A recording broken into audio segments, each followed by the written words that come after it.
саламатсыңар балдар? Саламатчылык, отурабыз балдар. Кандай эмесе балдар, бүгүнкү сабак башка сабактардан айырмаланып, кайсыл предмет өтүп атабыз балдар? География предмети. Азаматсыңар балдар. Анда биз эки топко бөлүндүк. Команда башчыбыз шайланды. Биринчи топтун команда башчысы ким болду балдар? Жөнүнү тааныштырып, команданын атын дагы чечмелеп алсак, Мен команда башчысы Жомартова Арипа Адилетовна. Командабыздын атын эмне деп койдук биз? Геологдор. Геолог деген сөздү эмне деп түшүндүңөр балдар? Геологдор бул жердин түзүлүшүн жана курамын изилдөөчү илим. Азаматсың, отурабыз. Геологдор деген сөздү азаматсыңар чечмелеп бердик. Ал эми экинчи топко барсак, экинчи топтун капитан командасы болуп ким шайланды? Мен экинчи топтун башчысы Маткаримов Бекназар Чыңгызбекович. Биздин командабыздын аты сейсмологдор. Сейсмологдор деген сөз бул жер титирөөнү түшүндүрөт. Жер титирөөнү түшүндүрөт экен, азаматсың, отурабыз. Туура. Анда эмесе, бүгүнкү сабагыбызды башташ үчүн жагымдуу маанайга кезекти берсек, Кана эмесе балдар, доскага көңүл бурабыз. Балдар, доскада эмнени көрүп турабыз? Мектепти. Мектеп, биз күнүмдүк жашоодо келген мектебибизди көрүп турабыз. Эми ушул мектепти басып көрөйүнчү, бизге эмнелерди даярдап келдик экен, Азыр ар бир окуучу бирден чыгат балдар. Смайлик аркылуу сурап беребиз. Ким чыгат азыр? Биринчи топтон ким чыгат анда балдар? Келиңиз. Баштадык, Мектепти басып көрчү, сага кайсыл смайлик түшөт экен? Ошол смайликти турайбыз, келтирип, азаматсың, отурабыз. Биринчи топту аяктап алайлы биз балдар. Изилдөөчүлөр, биринчи топ. Иса кел.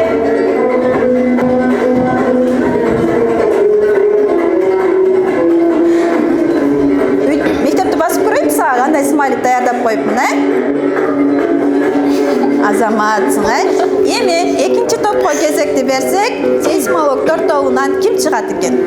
Рыспек. Сага кандай смайлик даярдап коюпмун? Басып көрчү балам. Өзүңө жараша смайлик экен, отурабыз. Кийинкиде. Мерим кел. Ой, Мерим, баракелде деген сөзбү же? Окей деген, Бир аз болсо да көңүлүбүз көтөрүлдү балдар. Ушундай смайлик аркылуу сабагыбызды жагымдуу маанай аркылуу кана эмесе кеттик, балдар. Кийинки биздин эмне экен бул? Географтардын келишими дейт. Алтын эреженин ордуна мен силерге келишим түзүп келдим. Силерге байланыштуу келишимдер. Биринчисин кана эмесе ким окуп коет балдар? Кол көтөрүп эмес атайын силерге эмне бердим топ башчыларга? Звонок аркылуу билдиребиз. Бекназар. Тынчтык океан, сабырдуулук. Башкалар сүйлөп жатканда биз угабыз. Тынчтык өкүм сүргөн жерде гана терең билим болот. Азаматсың. Башкалар сүйлөп жатканда биз тынч угат экенбиз. Ушул келишимге макулсуңарбы? Кол коебуз, Азаматсыңар. Экинчи келишимди ким окуп коет? Биринчи топтон. Кана эмесе балдар, экинчи келишимди угабыз. Магниттик уюл, көңүл буруу, мугалим биздин багыт берүүчүбүз. Сабак учурунда көзүбүз жана кулагыбыз бир гана багытта мугалимде болот. Ушул келишимге макулсуңарбы? Макулбуз, Азаматсыңар. Кана эмесе балдар, үчүнчү келишимде ким окуйт? Максатбекова деген кызыбыз окуп берет экен. Жанарто, активдүүлүк, идеяң барбы, жарылып кетпе. Кол көтөр да өзүңдүн билим лабаңды тартип менен бөлүш. Макулсуңарбы, балдар? Макулбуз, Азаматсыңар. Балдар, 4-чү келишимибиз өтө сонун түзүлгөн. Бул келишимди биринчи топ окуп берет экен. Эко-класс, тазалык. Биздин парта, биздин мамлекет, мамлекетиңди таза кармай, жаратылышты сүй. Жаратылышты сүй дейт. Ар бириңер отурган партаңарды таза кармап, бул силердин мекенге кошкон салымыңар. Балдар, мен силерге үйгө тапшырма бергенмин. Баарыбыз даярбызбы? Азаматсыңар. Эми ушул үйгө берилген тапшырманы канчалык деңгээлде окуп келгениңерди азыр биз текшеребиз. Кандай эмесе балдар? Эмне деп жазылыптыр бул жерде? Кызыктыруу бөлүгү дейт. Табышмак тапсаң гана менин жандырмагым келип чыгат дейт. Табышмакты ким окуп берет балдар бүгүн бизге? Кайсы топ биринчи басты? Бекназар. Максатбекова, Тонун бир капталы бошоп, төбөсү ылдый жылыптыр. Топурак ташы кошулуп, төмөнгө айылды басыптыр. Бул кайсы кубулуш? Кана балдар, ойлонойлучу. Биринчи топту диалогтор тобу даяр экен табышмактын жандырмагын табыш үчүн. Арипа, эмне деп ойлойсуң сен? Мен жер көчкү деп ойлойм. Мен жер көчкү деп ойлойм. Дагы башка варианттар жокпу балдар?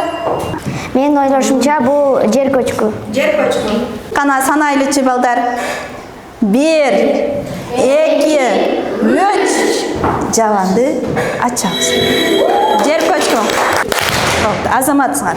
Анда биз кийинки бөлүккө өтөбүз. Дептерибизди ачабыз дагы. Баарыбыз дептерибизди ачабыз балдар. Бүгүн канчасы болуп калды балдар? Мар. Өзүң койдуң го. Баарыбыз теманы жаздыкпы балдар?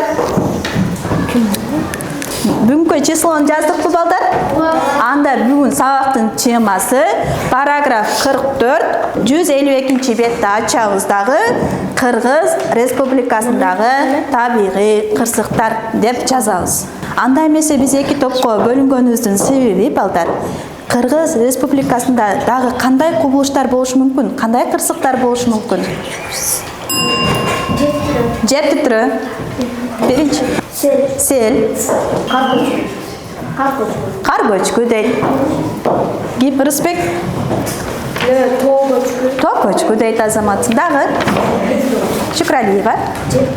Жер көчкү дейт, Азаматсыңар. Силер табигый кырсыктын бир канча түрлөрүн билет экенсиңер. Анда эмесе балдар, геологдор бул жердин ич түзүлүшүн окутуп үйрөтүүчү илим болгондуктан силерге жер көчкү дегенди бердим. Ал эми сейсмологдор бул некен жер титирөөнү окуткандыктан силерге жер титирөөнү бердим. Силер үйдөн даярданып келгениңерди, канчалык деңгээлде даярданганыңарды азыр презентация даярдайбыз. Алдыңарда плакаттар, керектүү ölçü каражаттар, фломастер, түстүү карандаштар бардыгы даяр турат. Кааласыңар сүрөт аркылуу чечмелеги эле, кааласыңар сөз же сан аркылуу дагы түшүндүрүп берсеңер болот. Доскага 2 гана окуучу жактап берет. 3 минутта убакытты коюп коем. 3 минутта убакыт кетти. Алдыңарда турган батмандарды ачып, өзүңөрдүн берилген тапшырманы Билим ай программасын колдонуп, убакытты койдум. Ушул убакытты өткөндө презентацияңарды топтоп аламын.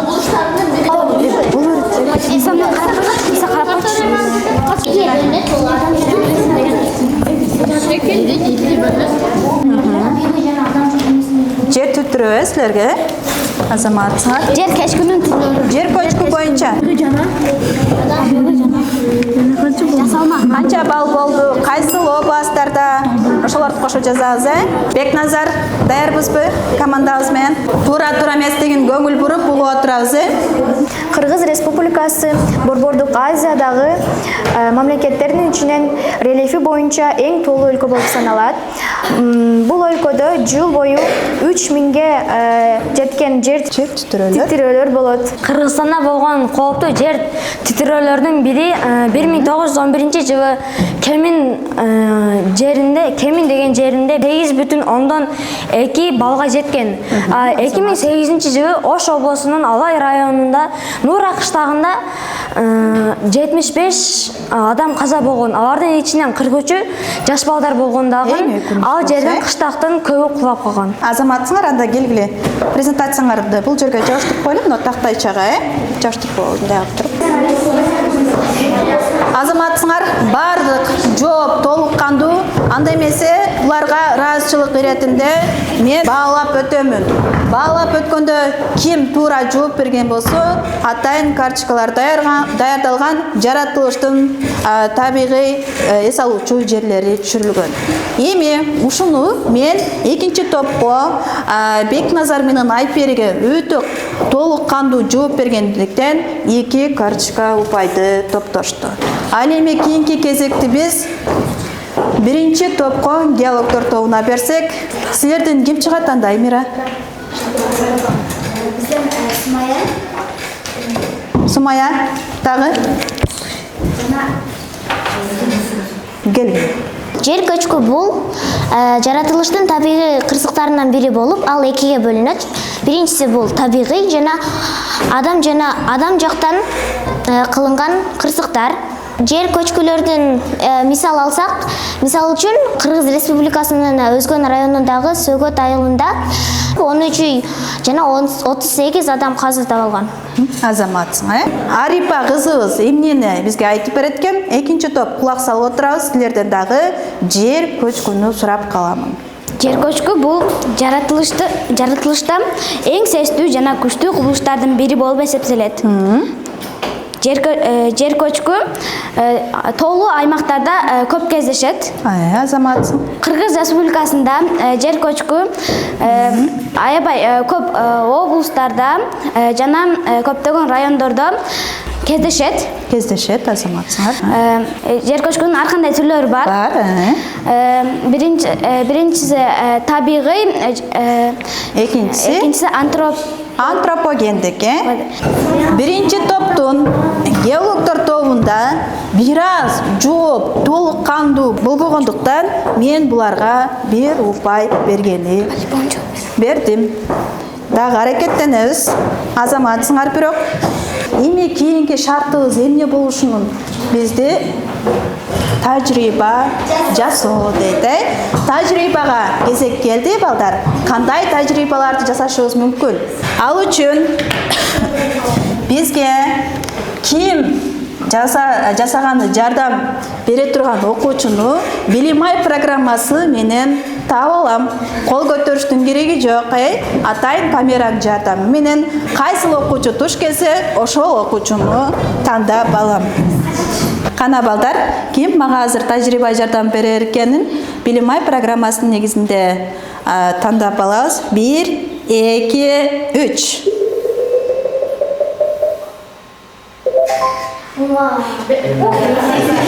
Чыкты.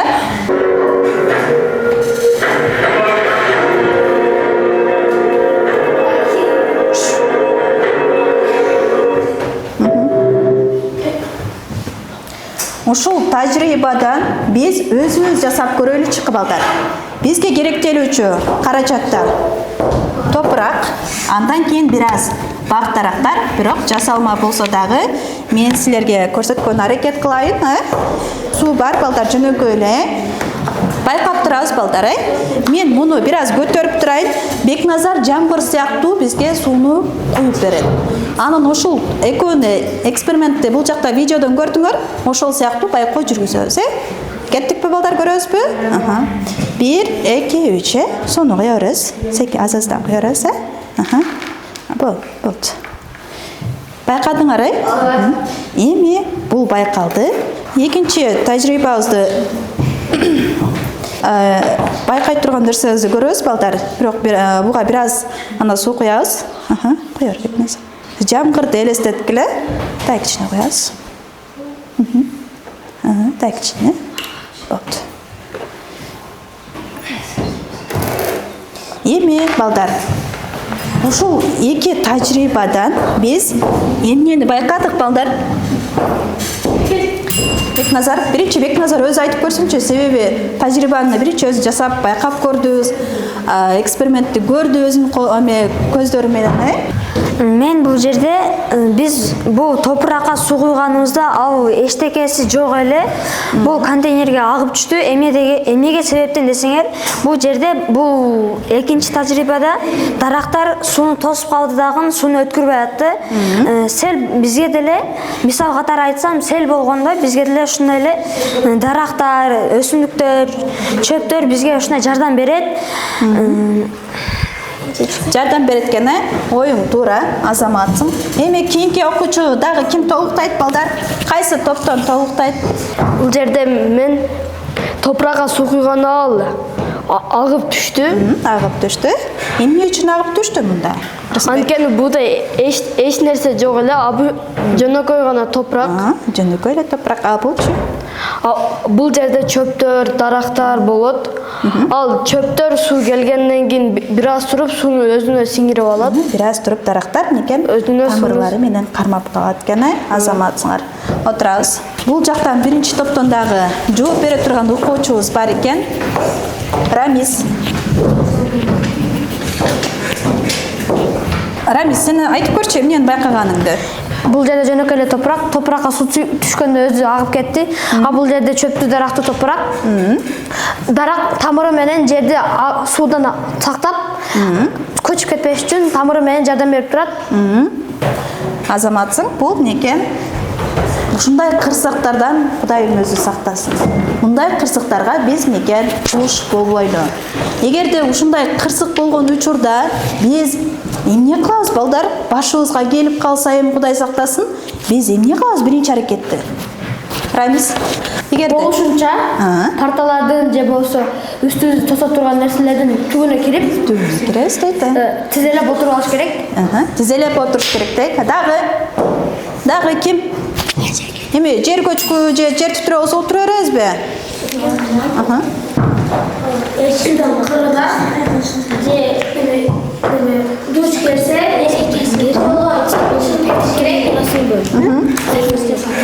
Дагы Жер титирегенде болушунча айнектерди алыштырыш керек. Жана эгер эшикке чыгып кетсе эшикте неме электрондук токтордон алысыраак болуш керек. токтордон дагы алыштырышыбыз керек экен, азаматсың, отур. Респект. Салам, менин атым Лола. Мен сага сел же жер көчкү жүргөндө эмне кылуу керектигин айтып берем. Эгер курулуштардын дубалдарында жарыктарды көрсөң, же дүңгүрөгөн өндөр көчөп жатса, чоңдорду чакырып же тез арада 112 ыкчам кызматына чал. Жаныңда эч ким жок болсо, коркпо. Кооптуу жерден тезирээк кетип кал. Убактың болсо, жарыкты, газды жана сууну өчүрүп, терезелери менен эшиктерди жапсаң болот. Маанилүү документтерди, тамак ашты, сууну жана кийимдерди гана алып, өйдөрөөк жерге чык. Үстүңкү кабат же табиатта болсо, аска же дөң болушу мүмкүн. Эгер сел агымы сени тегеректеп курчап калса, сени суунун үстүндө кармай турган болгон нерсени колдон. Мисалы, стол же покрышка. Сууга айла калбаганда гана секир. Ошону менен эч качан жаан нөшөрлөп жааганда тоонун астына барба. Жер көчкөндөн кийин имараттарга чоңдорсуз жолобо. Жана эсиңе тутуп ал. ÖKMге кабар бер. Үйдөн чык, жогору жака чык. Балдар, биринчиден кимге кайрылышыбыз керек экен? Ким айтты? 112 номерине. Эгерде алардын ичинен урукчандар, же болбосо кандайдыр дагы бир жардам керек болсо дагы кимге чалабыз, балдар?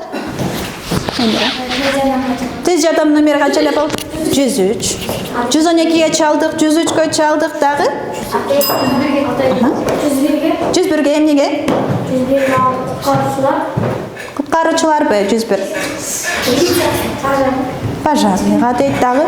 Эме айперик башынан айтып коелучу. Милиция кызматкерлерине чалат экенбиз. Биз пожарныйга чалсак да болот. Анткени биз үйдөн чыгып кете жатканда газды өчүрбөй калган болсок, дарактар кулап өрт чыгышы мүмкүн. Өрт чыгышы мүмкүн, азаматсың, отурабыз. Биз кандайдыр бир кырсык эми дегиле жер көчкү, жер титирөө эмес, башка кырсыктар болгон учурда дагы сөзсүз түрдө биринчи кезекте дайыма үйдө эмне даяр болуш керек экен? Баштыкча даяр болуш керек экен. Алардын ичине, балдар, керектүү документтер, дагы эмнелерди айтты? Тамак ашты, дагы кийимдерди дейт, дагы суу некен, керектүү зарыл болгон 5 буюмду салгыла дейт. Анан болушунча ылдамдыкты тездетип, кайсыл жак эме нугун карайбыз, балдар. Болушунча нукка карап эме карама каршы жүрөт экенбиз. Анан дагы, балдар, эгерде көбүнчө азыр үйлөрдүн ордуна домдор салынып кетти. Эгерде силер домдо болсоңор, лифтке чыга ала белеңер? Жок, эмне үчүн лифтке чыкпайбыз? Лифт некен иштебей да калышы мүмкүн, ошондуктан лифтке эмес, тепкич менен түшкөн аракет кылышыбыз керек. Андан сырткары, балдар, кары картаңдар жана ошондой эле жаш балдарга, жаш некен бөбөктөрүбүзгө жардам беришибиз керек. Ошондуктан ыктыярчы топ деген ошонун натыйжасында түзүлгөн. кимде-ким мен экен башкага дагы бирөөгө жардамым тийсин десеңер, ыктыярчы топ түзүп, тезинен жардам беришибиз керек. Эгер кокус мектепте жер түтүрүү болуп калса, эмне болот деп айттым эле биринчи силерге? Мектебибизде эвакуациянын планы бар. Ошол эвакуациянын планы менен планына карап качабыз. Мектептен сыртка чыккандан кийин. Эсиңерден бир аз унутуп калыпсыңар. Биринчи эме болгондо эмне болот эле деп айттым? 3 жолу эмне берилет?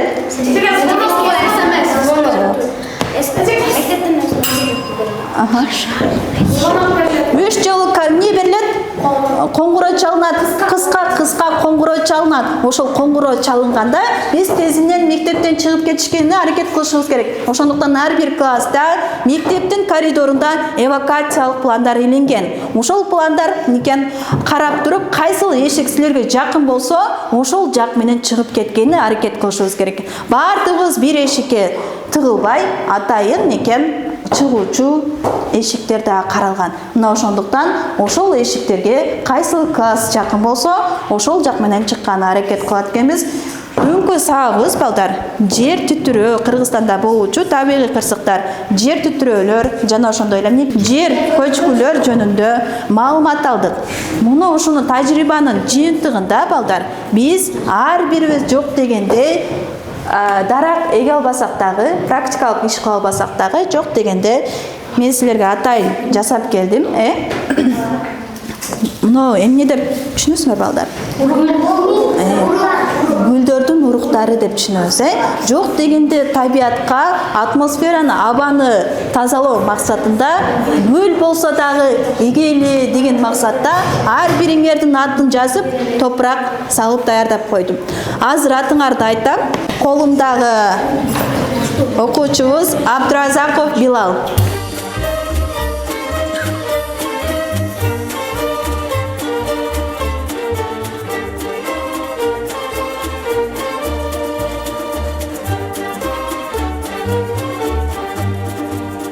Нечендир өткөн мугалим, мекенди түрлөнткөн мугалим, өз элин өзгөчө сүйдүрүп, эл жерди түрлөнткөн мугалим.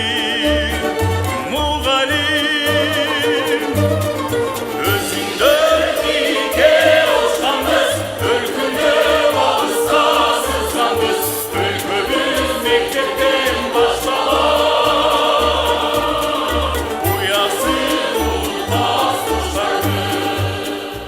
Сонун баарыбызга жактыбы? Ким өмүрүндө биринчи жолу гүл эгип атат балдар? Колуңар көтөрүп койго чыккана. Азаматсыңар. Бүгүн бир аз болсо дагы атмосфераны таза абага алмаштырдык. Гүл чыккандан кийин биз гүлдөрдү жерге эккени аракет кылабыз, балдар. Кана тезинен телефондорду алабыз. Алып туруп Google'дун сайтына киребиз. Kahoot деп эле кыргызча жазгыла балдар. Kahoot деп эле кыргызча жазабыз. Google аркылуу киребиз, Ошол сайтка киребиз. Кана бардыгыбыз кирип алайлычы. Эми пинге кайсын жазабыз балдар? Жазабыз, Даярсыңарбы? 03 16 48 54. Эми биз могул жерге эмне жазышыбыз керек? Атыңарды жазгыла өзүңөр. Кана атыбызды жазалайлыбы? Өзүңөрдүн атыңарды жазгыла. Бул экранда да кошо ойноп кетебиз.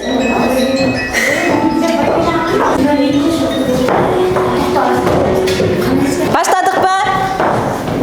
Жазып бүттүңөрбү? Суроого жооп бербей туруңар. Кана, окей, баштай бер.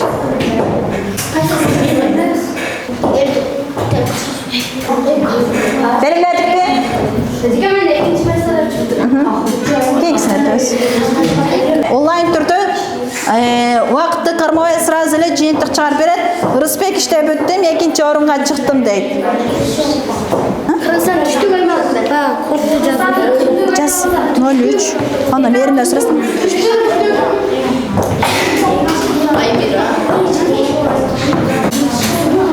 İşte бүттүк. Тереңдетүүнү, кандай тажрыйбаларды өткөргөнүбүздү колуңардан көрүп турасыңар. Байкоо жүргүздүк, эксперимент жүргүзүп көрдүк. Анын ичинде презентация даярдаганы дагы жетиштик. Бизге убакыт аз берилгенине байланыштуу кийинки бөлүмүндө улантабыз.